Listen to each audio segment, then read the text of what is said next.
وزیر اعظم کلیمنٹ ایٹلی نے 20 فروری 1947 کو اعلان کیا تاج برطانیہ ہندوستان کو 2 خود مختار ڈومینین میں تقسیم کر دے گی۔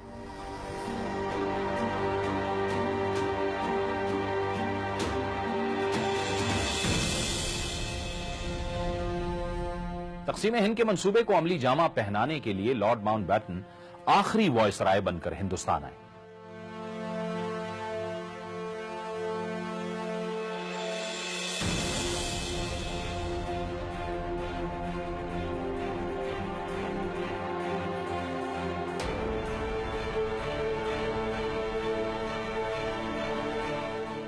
جواہر لال نہرو نے جلد ہی ان سے سیاسی مراسم کے ساتھ ساتھ ذاتی تعلقات بھی استوار کر لیے۔ لارڈ ماؤنٹ بیٹن جو برطانیہ کے شاہی خاندان سے تعلق رکھتے تھے، پاکستان اور انڈیا کے مشترکہ گورنر جنرل بھی بننا چاہتے تھے۔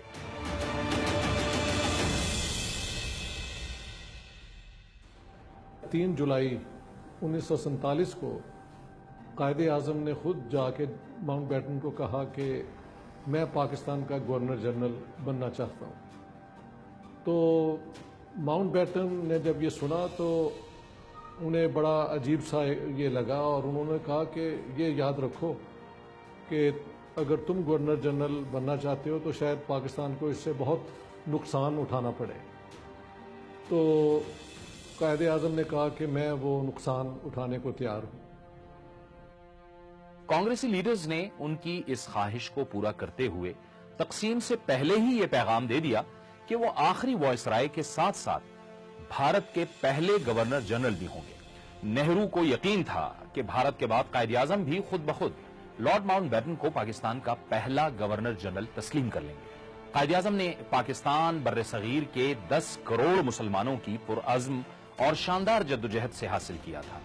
اس لیے قائد اعظم نے پاکستان کو آزاد، خود مختار اور جمہوری ملک بنانے کا فیصلہ پہلے ہی کر لیا تھا، جبکہ قائد اعظم سامراج کی ایک ایک نشانی کو اکھاڑنے کا عزم رکھتے تھے۔ لارڈ ماؤنٹ بیٹن کو ہندوستان اور پاکستان دونوں کا گورنر جنرل آپ بناتے ہیں، اور اس وقت سب کو معلوم تھا، اب بھی معلوم ہے کہ اس کے ہندو کے ساتھ اور نہرو کے ساتھ اس کے کیا تعلقات تھے۔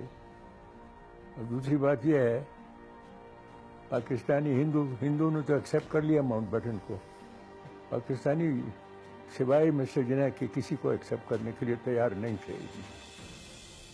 قائد اعظم یہ سمجھتے تھے اور ان کے قریبی رفقا بھی یہ جانتے تھے کہ بڑی مجبوری کے ساتھ قیام پاکستان کو جب وہ نہیں روک سکے، تب انہوں نے قیام پاکستان پہ رضامندی ظاہر کی۔ اچھا، اب چونکہ وہ چاہتے ہی نہیں تھے کہ پاکستان بنے، وہ متحدہ ہندوستان چھوڑ کے جانا چاہتے تھے اپنے سامراجی مقاصد کی خاطر۔ تو قائد اعظم سمجھتے تھے کہ اگر دونوں ملکوں کا یہ مشترکہ گورنر جنرل بن گیا تو بہت آسانی کے ساتھ یہ دوبارہ متحدہ ہندوستان قائم کر دکھائیں گے۔ اس لیے انہوں نے نہیں مان کے دیا، وہ ان کی سیاسی بصیرت تھی۔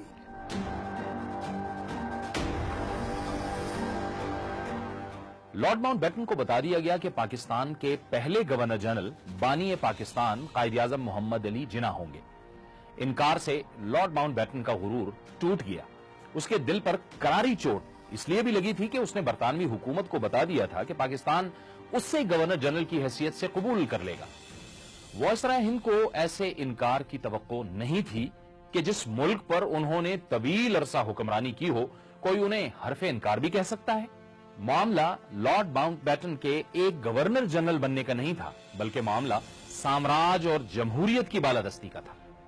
لارڈ ماؤنٹ بیٹن نے گورنر جنرل کی ضد نہ چھوڑی، مگر قائد بھی ڈٹے رہے۔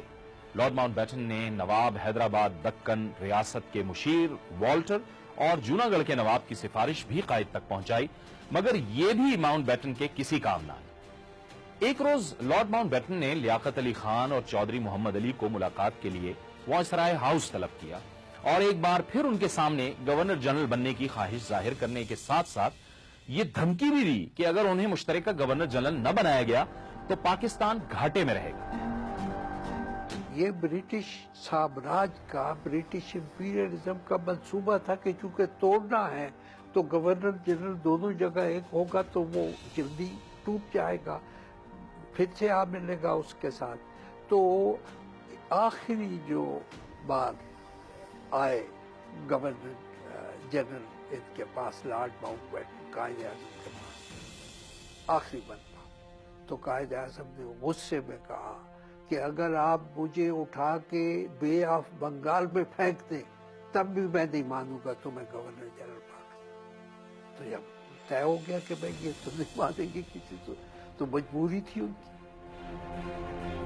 دھمکیوں، اپیلوں اور دلائل کے باوجود تقسیم ہند منصوبے کا لمحہ آن پہنچا.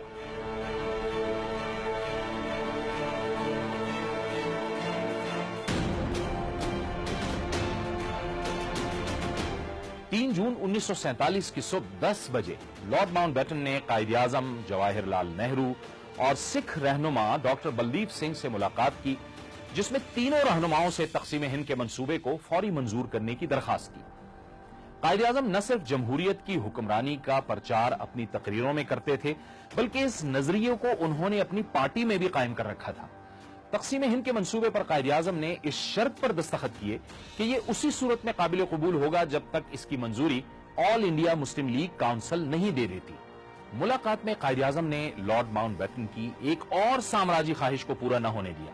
لارڈ ماؤنٹ بیٹن نے پاکستان کے قومی پرچم کے 5ویں حصے میں یونین جیک کو سجانے کی خواہش کا اظہار کیا.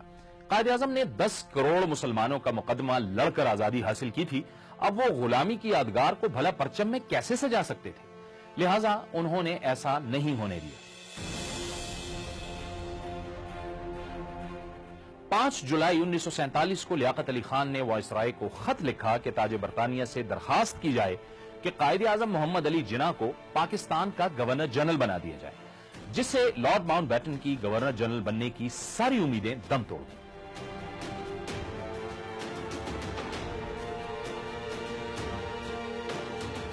اپنی ناکامی کو محسوس کرتے ہوئے لارڈ ماؤنٹ بیٹن نے ایک نئی چال چلی. 13 اگست 1947 کو کراچی پہنچ کر اگلے روز انہوں نے شہنشاہ معظم کا پیغام دستور ساز اسمبلی میں پڑھ کر سنانا تھا، مگر لارڈ ماؤنٹ بیٹن نے کراچی آتے ہی ایک نیا شوشہ چھوڑ دیا کہ 14 اگست کو آزادی کی خوشی میں نکالے جانے والے جلوس پر سکھوں کی جانب سے حملہ کرنے کا منصوبہ بنایا گیا ہے، اس کو منسوخ کر دیا جائے. مگر قائد اعظم ڈرنے والے نہیں تھے. سکھوں کو ایکسائٹ کیا گیا. ایک تو جو ماسٹر تارا سنگھ تھا، اس نے جو پنجاب اسمبلی کی سیڑھی ہیں جو لاہور کی پنجاب سے، اس میں جو اس نے کرپان کو منہ میں ڈال دیا. آج سکھ پچھتاتے بھی ہیں کہ اگر وہ پاکستان کے ساتھ الحاق کرتے تو ان کی ساری جتنے بھی ان کے ریلیجس مقامات ہیں، چاہے وہ پنجا صاحب ہو، چاہے وہ اپنا ننکانہ صاحب ہو، سارے پاکستان میں ہیں کہ تو آج وہ پچھتاتے ہیں. لیکن وہ ایک فائر تھا، فائر ہو گیا، گولی نکل گئی. بالآخر 14 اگست 1947 کو دستور ساز اسمبلی میں وہ تاریخی لمحہ آیا جب لارڈ ماؤنٹ بیٹن نے شہنشاہ معظم کا پیغام پڑھ کر سناتے ہوئے پاکستان کی آزادی کا اعلان کیا اور آئینی تقاضوں کو پورا کرتے ہوئے قائد اعظم کو پاکستان کے پہلے گورنر جنرل کے طور پر تسلیم کرتے ہوئے شاندار الفاظ میں خراج تحسین پیش کیا.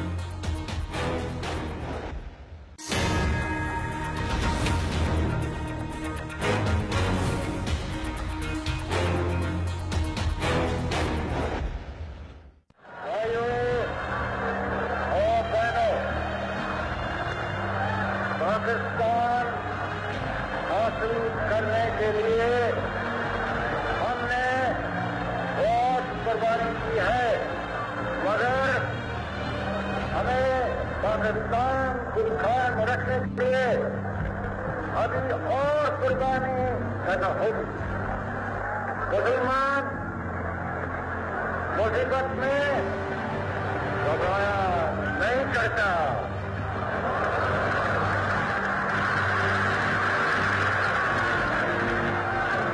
اور حوصلے بلند ہیں.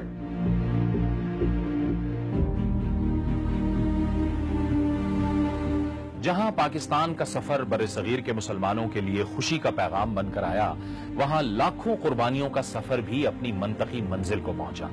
پاکستان کے لیے لوگوں نے دنیا کی سب سے بڑی ہجرت کی، آزمائشوں کا سامنا بہادری سے کیا.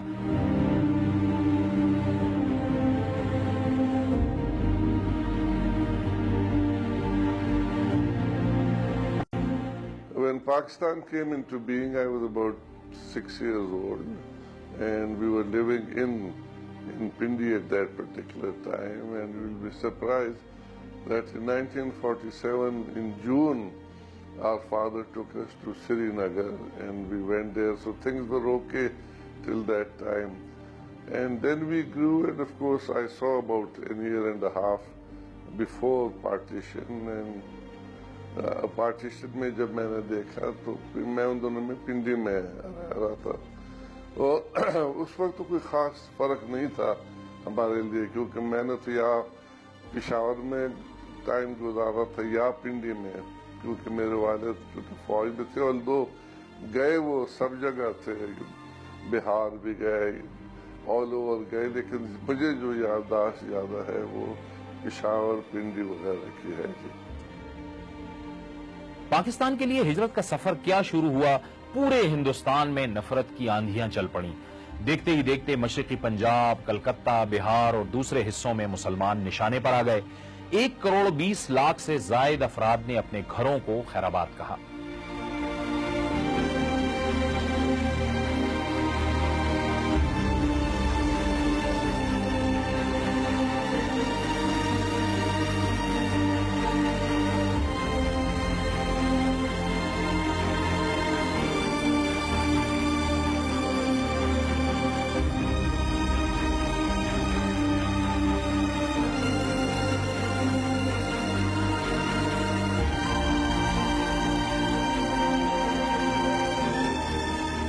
فیروزپور، جالندھر، امبالہ، اپنا گرداسپور، یہ وہ ایریاز تھے جہاں بڑی کلنگ ہوئی.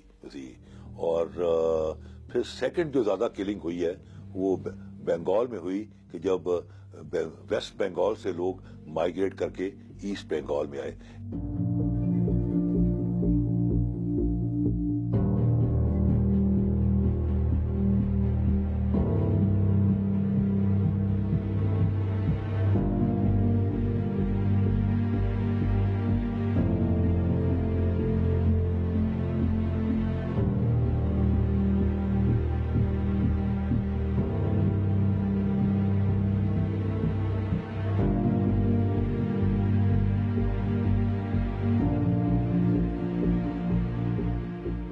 ہجرت کے اس مشکل سفر میں قربانی دینے والے لاکھوں جذبے ایسے بھی تھے جو دوران سفر بیماریوں، بھوک اور حملوں کی زد میں آ کر دنیا سے رخصت ہو گئے. ہجرت میں قتل و غارت کے دل ہلا دینے والے واقعات منظر عام پر آئے.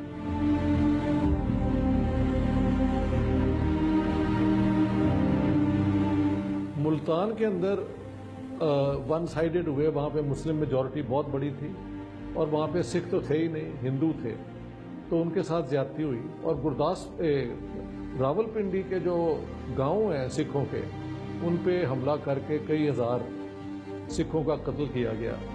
میرے اندازے کے مطابق 500,000 مسلمان مارے گئے پارٹیشن کے وقت، اور 300,000 3 لاکھ ہندو اور سکھ مارے گئے. تو مسلمانوں کی تعداد زیادہ ہے. ظلم کے بازار کو گرم کرنے کے لیے مارچ 1947 سے ہی مشرقی پنجاب میں سکھوں کے جتھے قائم ہو گئے تھے، جس کی سربراہی انڈین نیشنل آرمی کے سپاہی کر رہے تھے. نہ صرف جالندھر اور امرتسر کے اضلاع میں مسلمانوں کے دیہاتوں پر حملے کیے گئے، بلکہ مہاجر قافلوں اور مہاجروں کو لانے والی ٹرینوں کو بھی جلا دیا گیا.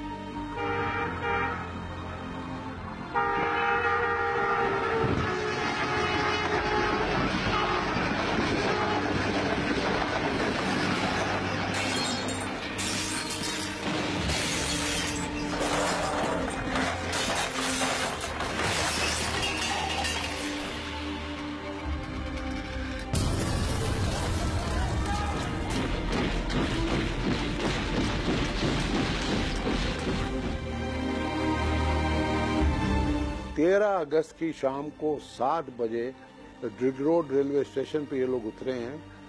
धुआंधार बारिश हो रही थी और उस दिन वो था शब कदर थी, रमजान था। ये लोग उतरे हैं, उनको गवर्नमेंट तरीके से रिसीव किया गया, हर जगह ट्रीटमेंट भी अच्छी हुई, खाने नाश्ते दिए गए। इनकी ट्रेन से पहले वाली ट्रेन कटी थी और अटैक हुआ था। मेरी पुप्पी, इनकी कजन अब्बा की, she was murdered in that train. और उसके बाद अब्बू की ट्रेन थी, वो बच गई थी क्योंकि फिर आ गए थे ना, गार्ड वार्ड आ गए थे। 13 को आए और एक जगह है कराची में जैकब लाइन्स और एबी सीनियर लाइन।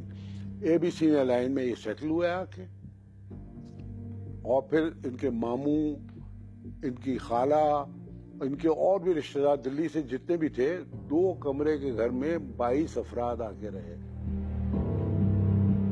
सबसे खौफनाक और जमीर झंझोड़ देने वाले वाकयात भी सामने आए, जिनमें 50,000 से ज्यादा ऐसी औरतों को अगवा कर लिया गया जो हिजरत के सफर में शरीक। अमृतसर के बाजारों में उनसे इंसानियत सो सलूक किया गया। भालों और खंजरों से न सिर्फ शहीद किया गया बल्कि उनकी बेहुरमती भी की गई। जवान लड़कियों को मजहब तब्दील करने पर मजबूर कर दिया गया। इस मामले को हुकूमत पाकिस्तान की तरफ से उठाने पर भी सिर्फ 15,000 अगवा खवातीन बाजियाब हो सकी। डेड बॉडीज आ रही थी अमृतसर से लाहौर, और उनको सेटल करना गवर्नमेंट नहीं थी। न कागज था, न पेंसिल था, न टेबल था, न बेंच था, कुछ भी नहीं था कराची में। तो इन हालात में गवर्नमेंट को उन्होंने एस्टैब्लिश किया, और हिंदुस्तानी तो बड़े आराम में से थे ना जी। उनका सेक्रेटेरिएट तो वहाँ कायम रहा, उनकी फाइलें तो सब वहाँ कायम रही। हमारी फाइलें सब बाई ट्रेन आती रही इधर कराची।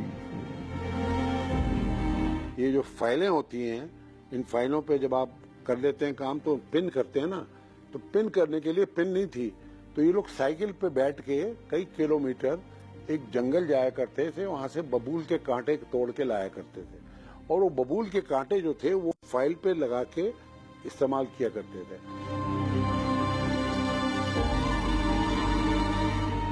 हिजरत के इन वाकयात में एक से बढ़कर एक दिलखराश दास्तानें बिखरी पड़ी हैं जिन्हें बयान नहीं किया जा सकता। खास तौर पर मशरिकी पंजाब से आने वाला हर खानदान किसी न किसी सूरत में इससे मुतासिर हुआ। जब काफिलों की सूरत में पाकिस्तान आने का सिलसिला शुरू हुआ तो फिर भी ये शैतानी खेल बंद न हुआ। काफिलों पर भी मुनज्जम हमले हुए। काफिलों के रास्तों में इर्द गिर्द लाशें ही लाशें बिखरी पड़ी थीं और काफिलों ने रात का सफर मतरूक कर दिया था। इस तरह जब दहली इनखला का अमल सामने आया, महाजरों ने पुराने किले और हुमायूं के मकबरे में कायम महाजर कैंपों में पनाह ली। जनवरी 1948 में जब पुलिस ने एक्शन करके हैदराबाद दक्कन पर कब्जा कर लिया तो महाजरीन का बहुत बड़ा रेला पाकिस्तान की तरफ चल पड़ा। पंजाब के अंदर जो ईस्ट पंजाब से 6 मिलियन मुसलमान आए थे, उनको यहाँ पे आबाद किया गया, उन्हें ज़मीनें भी दी गई, और बल्कि यूँ कहा जाए कि उर्दू स्पीकिंग इलाके के लोगों को भी पंजाब में प्रॉपर्टीज मिली हैं। 1951 की मर्दमशुमारी के मुताबिक पाकिस्तान की कुल आबादी में हर 10वां शख्स हिजरत करने वाला था।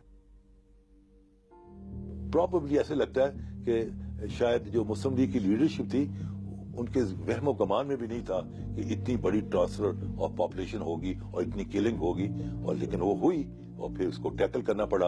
और मैं समझता हूँ कि कायद आजम की जो अर्ली जो डेथ है उस पर वन ऑफ द रीजन उसकी इल हेल्थ के अलावा ये जो प्रेशर था उसी, क्योंकि he was the founding father of this country, और उन पर there must be a tremendous mental pressure on his mind कि ये मैंने जो पाकिस्तान दिया उसके साथ ये क्या उसी एक खून की एक दास्तान लिखी गई। तो ही डाइड वेरी अर्ली। आजादी के तकरीबन 3.5 माह के दौरान 40,60,000 मुसलमान सिर्फ मशरिकी पंजाब से आए, जबकि लॉर्ड माउंटबेटन ने इंतकाल इख्तिदार के वक्त हिंदुस्तानी लीडर्स को यकीन दिलाया था कि वो पेशे के हिसाब से एक सिपाही हैं और अगर किसी ने कत्लो गारत या गड़बड़ करने की कोशिश की तो वो उसे कुचल कर रख देंगे। मगर यहां तो मामला कुछ और ही था। उस वक्त गवर्नर जनरल लॉर्ड माउंटबेटन था और इंटीरियर मिनिस्टर सरदार पटेल था, डिफेंस मिनिस्टर सरदार बलदेव सिंह था, सब कुछ उनके पास था। तो काम तो उनका था कि फसादात न हो, लेकिन उन्होंने तो फसादात कराए ताकि पाकिस्तान खून में डूब जाए और खत्म हो जाए। मुसलमानों का हिजरत में जो नुकसान हुआ, इसके जिम्मेदार आखिरी वायसराय लॉर्ड माउंटबेटन को ठहराया जाता है।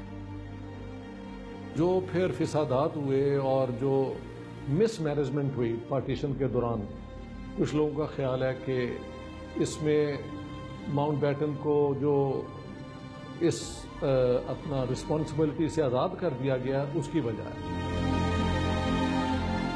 लॉर्ड माउंटबेटन ने जम्मू कश्मीर के महाराजा हरि सिंह को हिंदुस्तान के साथ इल्हाक करने का मशवरा दिया और मशरिकी पंजाब के जिला फिरोजपुर और गुरदासपुर की तहसीलों को काट कर भारत के हवाले कर दिया।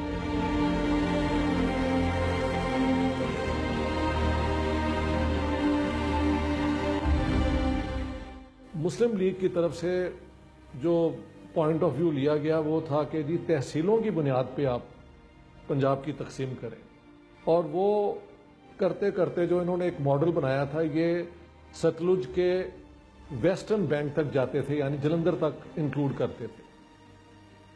सिखों ने मौक़िफ़ लिया कि तहसील नहीं बल्कि ज़ैल जो होता है उसकी बुनियाद पे 12 गांव, तो वो उस तरीके से करते करते हिंदू मुस्लिम मेजॉरिटी लायलपुर तक यानी फैसलाबाद तक ले जाते थे।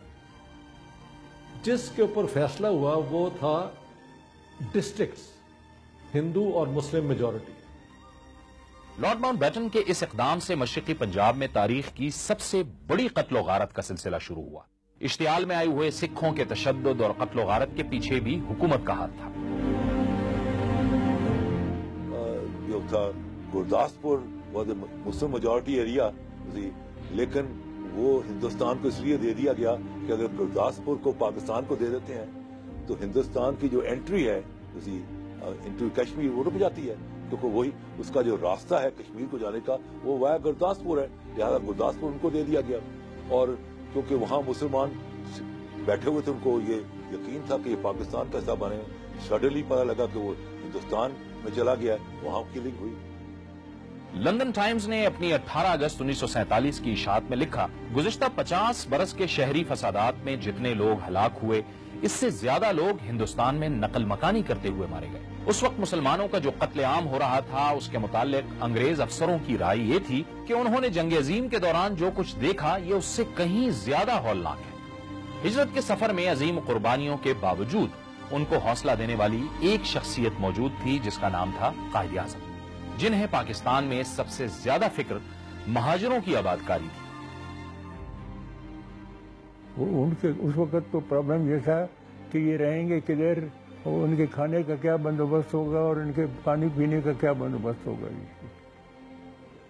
और वो खुद भी तशरीफ लाए लाहौर आए और बेगम मिस फातिमा जिन्ना उनके साथ थी, उन्होंने जाकर के देखा और जो कुछ हो सकता है आम लोगों ने बहुत ज़्यादा रोल प्ले किया, कंस्ट्रक्टिव रोल प्ले किया, बड़ी उनकी मेज़बानी की और जो कुछ भी वो कर सकते थे उसमें कोई कमी नहीं थी, कोई कमी नहीं थी। लियाकत अली खान के दौर में महाजरों की आबादकारी का सिलसिला जारी रहा और उनकी शिकायत में इस हद तक इजाफा हो गया कि जिला मॉन्टगोमरी में हजारों महाजरों के जुलूस पर पुलिस को गोली चलानी पड़ी जो अपना जायज हक मांग रहे थे।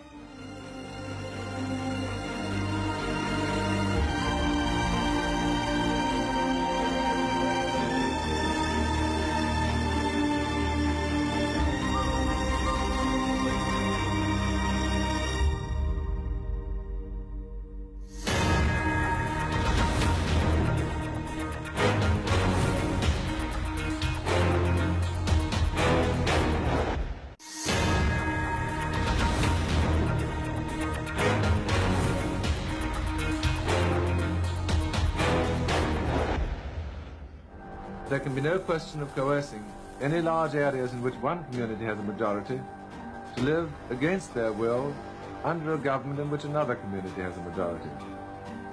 And the only alternative to coercion is partition. Lord Mountbatten ने 3 जून 1947 को ऑल इंडिया रेडियो पर हिंदुस्तान को 2 आजाद रियासतों में तकसीम करने का ऐलान किया। इस मौके पर कायद-ए-आज़म ने भी 20 मिनट का यादगार खिताब किया और तकरीर के आखिर में पाकिस्तान जिंदाबाद का नारा लगाया। I must honestly appeal to every community, and particularly to Muslim India, to maintain peace and order. Pakistan Zindabad. Quaid-e-Azam ने पहला ब्रॉडकास्ट, रेडियो ब्रॉडकास्ट जो किया वो अमेरिका की तरफ किया जी, और अमेरिकन को उस ब्रॉडकास्ट में कायद-ए-आज़म ने कहा कि आप ये मालूम करना चाहेंगे कि पाकिस्तान किस किस्म का पाकिस्तान होगा। उसने कहा कॉन्स्टिट्यूशनल असेंबली बैठी हुई है, वो कॉन्स्टिट्यूशन बनाएगी, और I can tell you one thing जी, कायद ने कहा, कहने लगे डेमोक्रेटिक होगा, प्रोग्रेसिव होगा, सॉवरेन होगा, इंडिपेंडेंट होगा, थियोक्रेटिक नहीं होगा, थियोक्रेटिक नहीं होगा। पाकिस्तान की जंग जीतने के बाद जब कायद-ए-आज़म पाकिस्तान आए तो माड़ीपुर हवाई अड्डे पर उनका शानदार इस्तकबाल हुआ। कायद की आमद का असल मकसद इंतकाल इक़्तिदार के इंतजामात का जायजा लेना था। वहां नई रियासत के खदोखाल नुमाया करने थे, जिसके लिए 11 अगस्त 1947 को पाकिस्तान की पहली दस्तूर साज असम्बली का इजलास कायद-ए-आज़म की सदारत में हुआ। कायद-ए-आज़म को गवर्नर जनरल के साथ साथ पहली दस्तूर साज असम्बली का सदर भी चुना गया। ये ओहदा हासिल करने का असल मकसद ये भी था कि वो अपनी निगरानी में गवर्नर जनरल के साथ साथ पार्लियामेंट के कस्टोडियन की हैसियत से आईन साजी के मराहिल को भी देख सकें। 11 अगस्त के मौके पर कायद-ए-आज़म ने अपना पॉलिसी खिताब किया और जमहूरी पाकिस्तान का नक्शा भी खींचा और वहां नई रियासत में अकलियतों को बराबरी के हुकूक देने की हिदायत भी की। इजलास में पाकिस्तान के कौमी परचम की मंजूरी भी दी गई। 11 अगस्त 1947 की स्पीच थी कॉन्स्टिट्यूशनल असेंबली को, वो बहुत जबरदस्त पीस ऑफ राइटिंग है। मैंने इंसान की लिखी हुई इस तरह की दस्तावेज, इस तरह की राइटिंग बहुत कम देखी है। ये थी डिक्लेरेशन ऑफ इंडिपेंडेंस जो अमेरिकन की थी, उसकी टक्कर की। कायदे मिल्लत लियाकत अली खान ने अपने खिताब में बताया, हमारा परचम किसी सियासी जमात या फिरके का नहीं, पाकिस्तानी कौम का परचम है। इजलास में 1935 के एक्ट को बास तरामीम के बाद पाकिस्तान का उबूरी आइन तस्लीम कर लिया गया।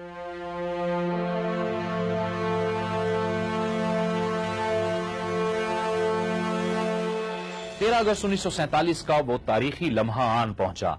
आधी रात को कैलेंडर का सफा पलटने में कुछ ही लम्हे बाकी थे। ऑल इंडिया रेडियो ने अपनी सर्विस का आखिरी खुसूसी नशरिया जारी किया। चंद लम्हों बाद ख्वाजा खुर्शीद अनवर का मुरत्तब किया हुआ रेडियो पाकिस्तान से इब्तिदाइया नशर हुआ। जैसे ही घड़ी ने 14 अगस्त 1947 की नवीद सुनाई, सामीन के कानों में मुस्तफा अली हमदानी के ये अल्फाज गूंजे, अस्सलामु अलैकुम, पाकिस्तान ब्रॉडकास्टिंग सर्विस, हम लाहौर से बोल रहे हैं। 13 और 14 अगस्त सन 47 ईस्वी की दरमियानी रात 12 बजे तुलुए सुबह आजादी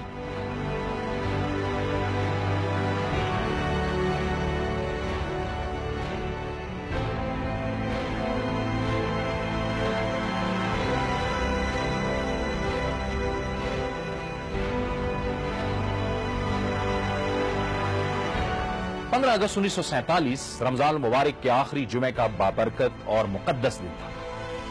कायद-ए-आज़म ने बतौर गवर्नर जनरल के ओहदे और लियाकत अली खान ने पाकिस्तान के पहले वजीर आजम का हलफ उठाया। तारीख का एक बाब तो कायद-ए-आज़म ने कामयाबी से मुकम्मल कर लिया, मगर शायद पाकिस्तान में आने वाले कायद के जाननशीन अपना हक अदा न कर सके।